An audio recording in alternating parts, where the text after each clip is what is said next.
One World. Let's check it out.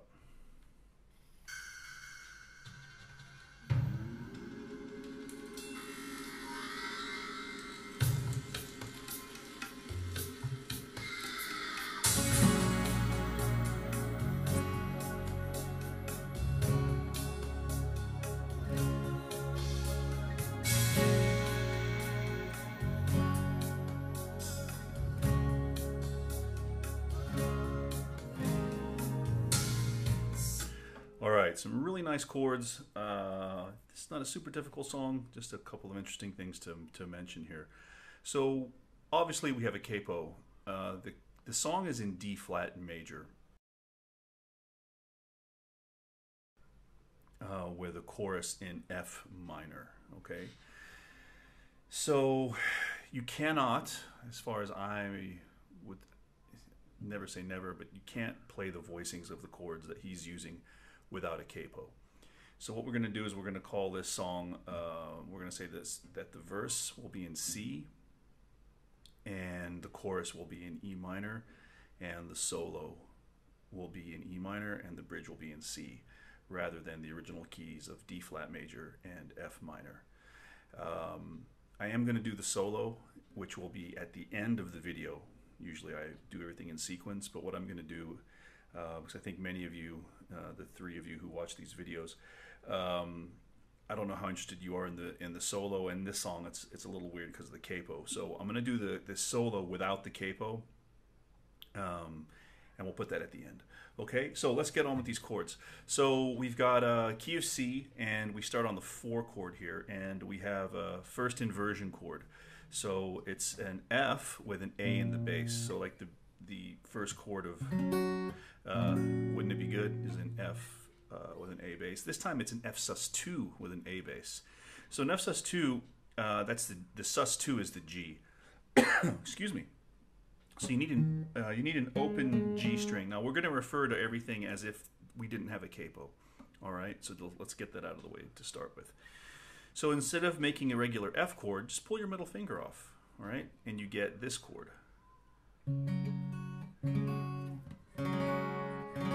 Right, and then all you need to do there is just put your ring finger there on that F note with the A open, and you get this chord. You can really hear it, right? That's the exact chord that he's using. Okay, the second chord is an F sus2. Now this one's a little harder to do because you have to use your thumb over the top and keep. You can hear it's hard to get that G open. You really have to lean your pinky kind of backwards towards the capo. Now you could just play it with the C as the root. That's pretty easy, but once you add your thumb on the top, it gets harder to keep that G open. But there it is, you can do it. Right? It's a little hard though. Our third chord is a C sus4. Oops. Right there, and then a C. Okay, and these are the voicings that he's using on the recording. And that repeats twice, so you have like a, and then the C sus4 to C, and then the second time he does a G over B. Very beautiful in that context. Before we go into the verse, okay?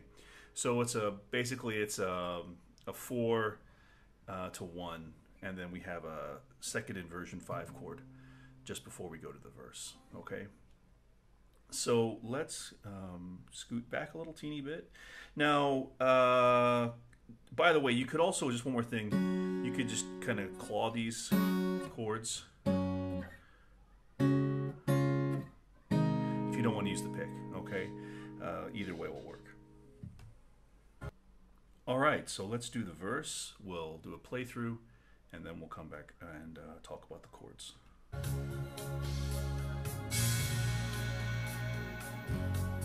So we're on the intro still. Here we go.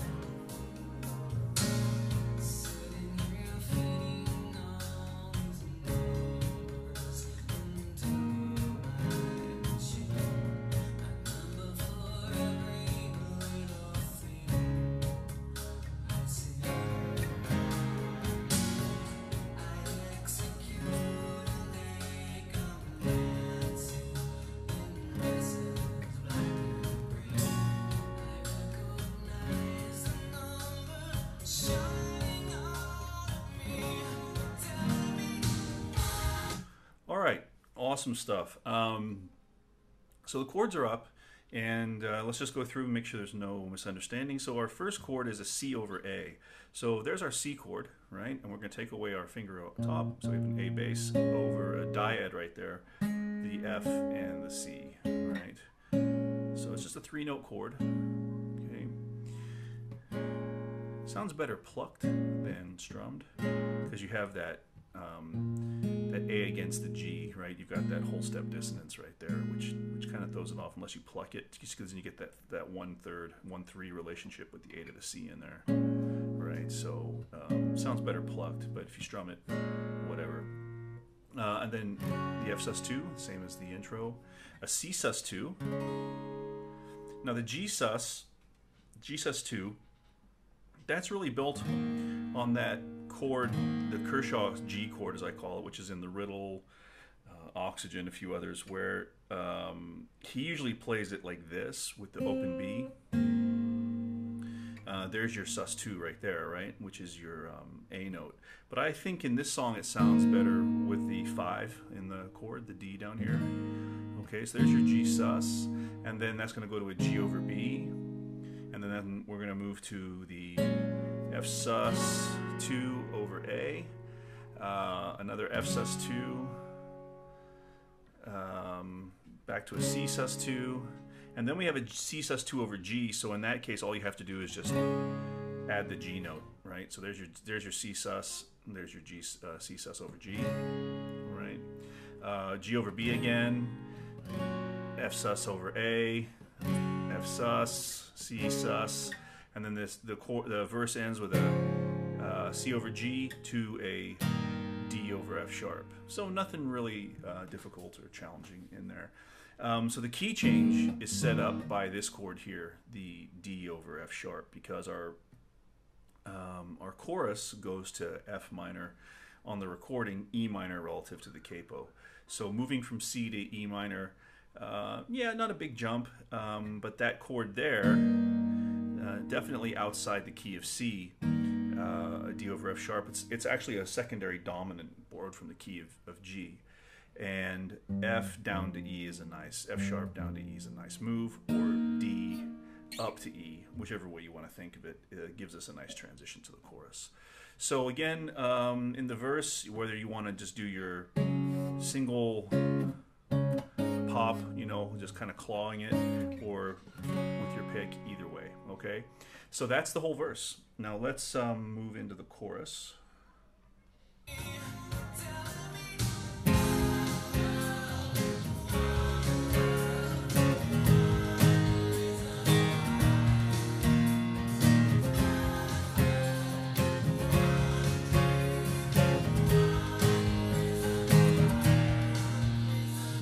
All right, one of the most cliched chord progressions ever, right? It's the standard E, D, G, and E minor, D, G, and C.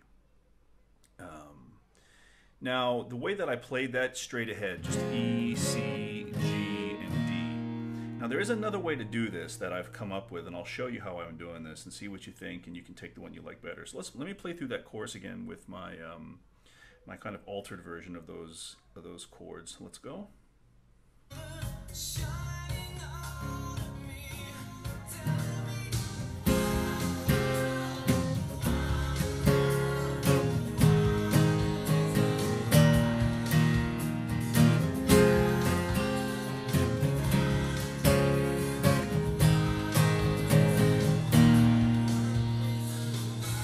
So spice it up a little bit there. So the vocal melody goes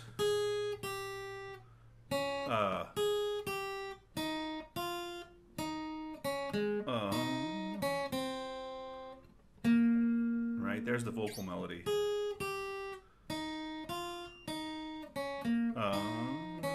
There you go, I keep screwing it up. Right, so adding those vocal tones into the chords is very possible here.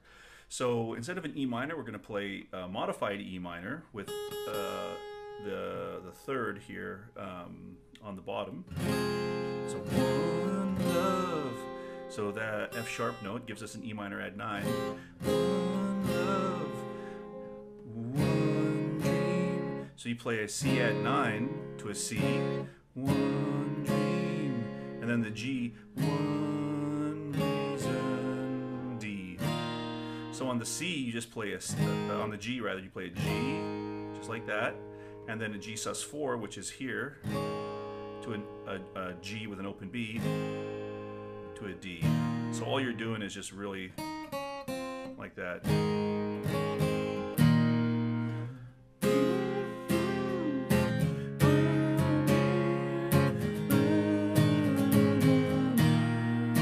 Sounds cool, right? So you can do it that way as well. Either way will work, and that's the chorus. So he does a couple of things that we need to talk about next.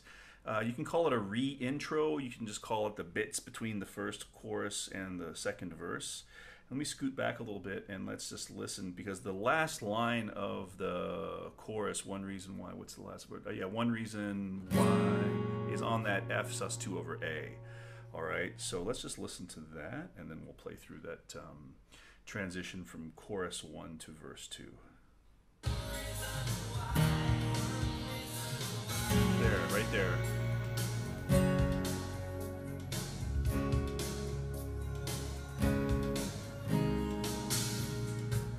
Okay, so slight difference from the intro.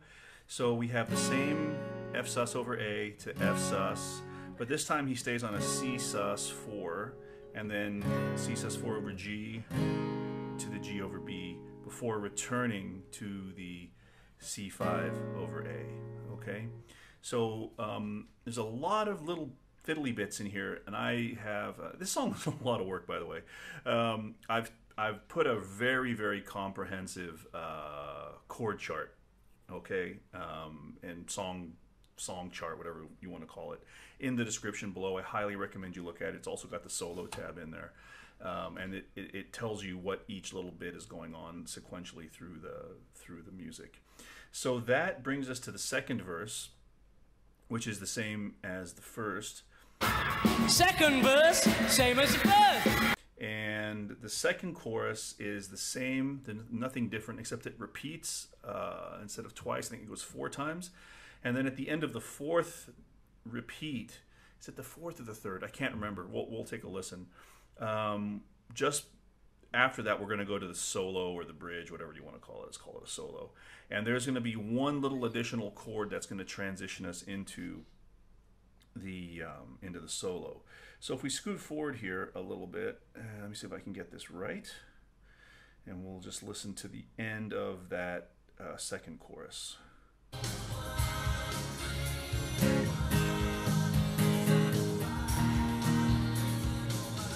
Right there, guys. Okay, now let's listen to that again.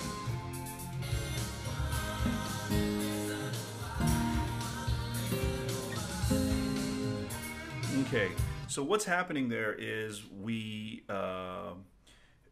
in E minor, one hope, one dream, one reason why, and then there's a very quick, that chord right there, which is a D sharp diminished 7th. So don't worry, it's not that hard. You're just basically going to make a D sharp note right there, and then you're going to play that C note there, and then in between those with your ring finger you're going to play this what is that? It's an A note and then a high F sharp. Okay, and that gives you a D sharp diminished 7th chord. So that chord is used as a transitional chord to get us from D major back to E minor. You can't really hear it. You can, it's there, but it's very quick. One love, one dream, one reason why, one reason why. And that takes us to the solo, okay? So he's singing over that chord. One reason why. Listen to that again.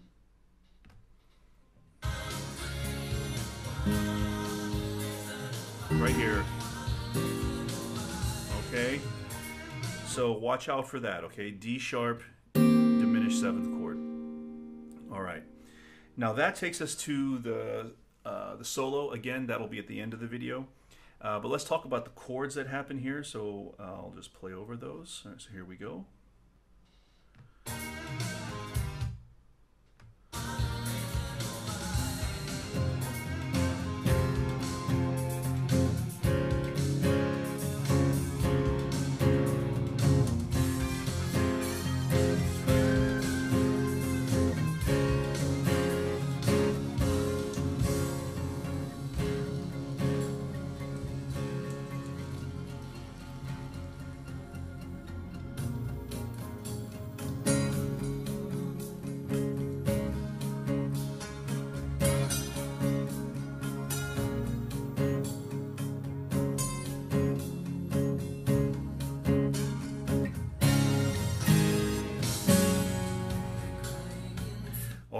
So there's really two parts to that. I consider like a solo and then kind of a bridge before we go back to the third verse. So the solo part with the distorted guitar is played over two simple chords, an E minor and a C over E. So that's a first inversion C chord. It looks like a regular C, but we're going to use the E note in there as well. So you get a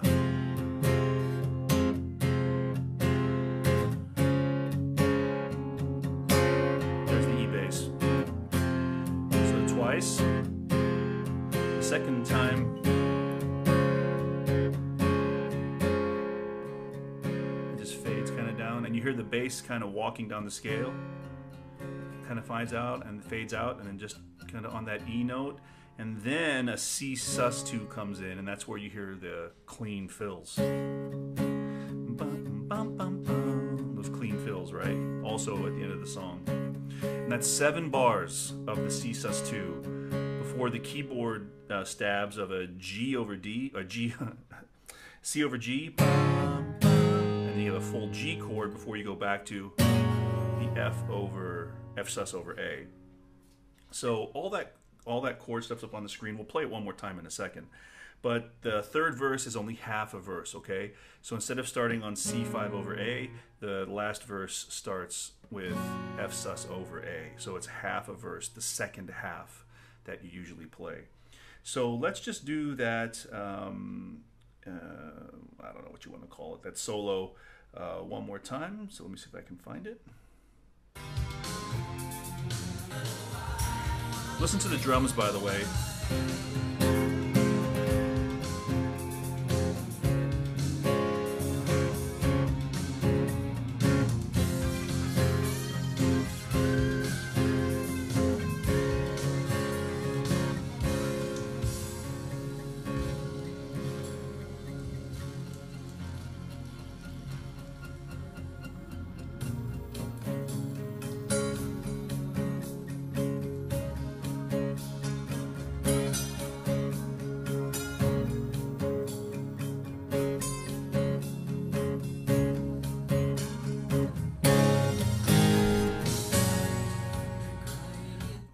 Super cool. And then that takes us back. We're at 3 minutes 20 and the song is 4:38, or at least this version is 4:38. And it's just basically chorus out from here. Right, we get through another verse.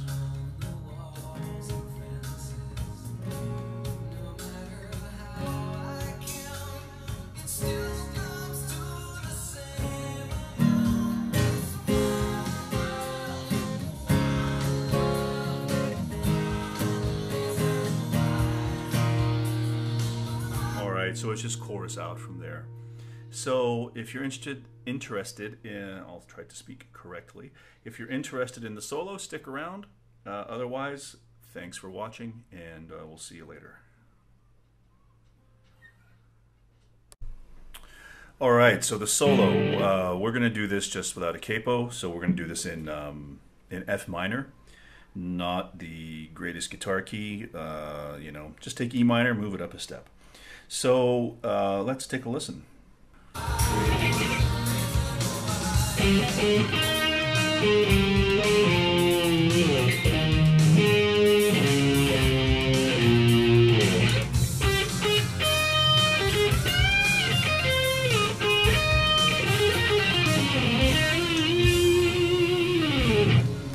Something like that.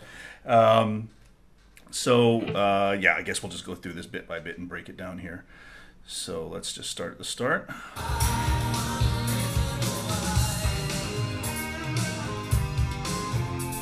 Yeah. You could also go.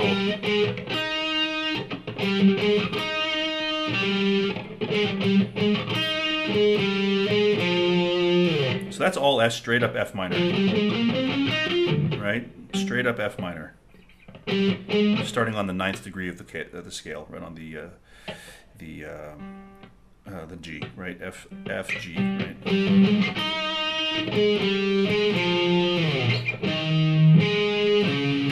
Go. that lick, you have an E flat, then you go down.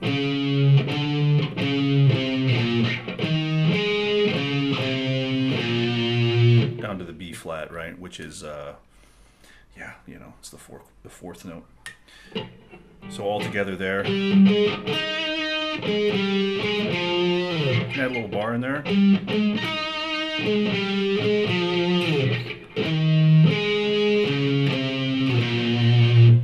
And then we go a little higher here, and we go up here. Still F minor, still the F minor scale.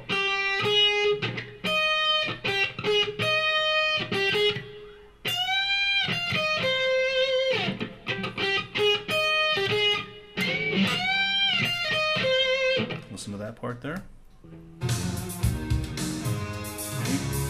Listen.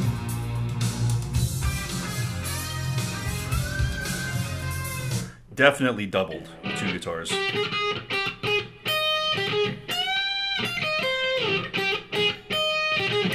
Whoa. All right. Again, get a little bar in there. Nik always has the bar in his hand, it seems like. He's a lot like Jeff Beck. So there, that's all straight F minor again. All straight F minor. And bend up, whole step. All right, and then the last lick.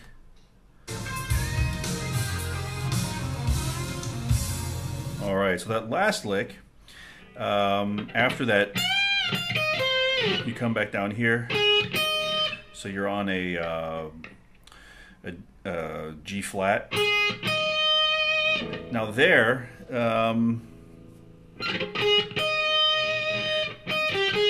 it's kind of a hard one to explain. You have to really listen. He adds in a little. That part's very quiet,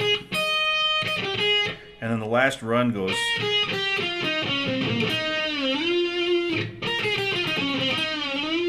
Let's listen to that one more time.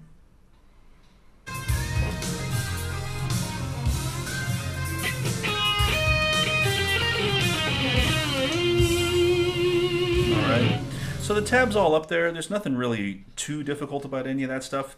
It's fun figuring it out. It was good to think in a different key than the usual ones. And at the very end, he tags. You can almost hear. Just listen to the solo. You dip the bar. You slide up from that E flat to that F. He tags it. It sounds like he tags it with something. Listen.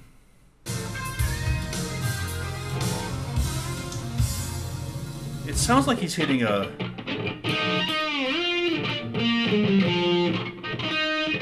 There's something else going on. But it's so buried in the mix, and let me take these headphones off here. It's so buried in the mix, and it sounds almost like it might even be a bass or something. I'm not even sure what the hell. So I left that bit out, but there is a little tag in there. So that's the solo, and we're gonna grab the acoustic real quick, and I'll show you those clean fills from the bit that follows this. All right, so let's talk about the clean stuff that happens right after the solo over the C sus2 chord. Remember, the C sus2 chord is held for 7 bars, okay? So let's listen to this. Oops.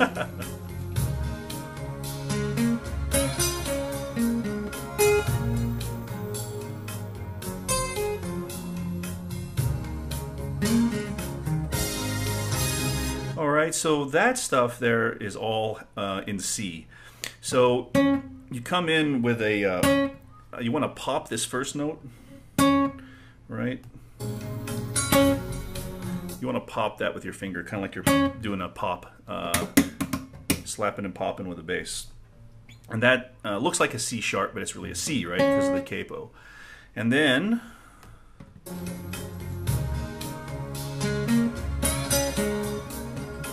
so that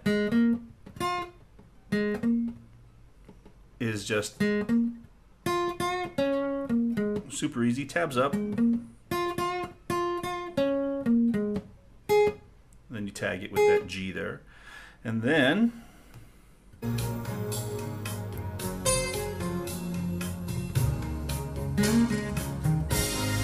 just a little, right? All diatonic stuff, real simple. Tabs there for you. So knock yourselves out. And yeah, that's one world. So it was fun. This one was a good challenge, and I hope you guys enjoyed it. And we'll see you next time. Thank you very much.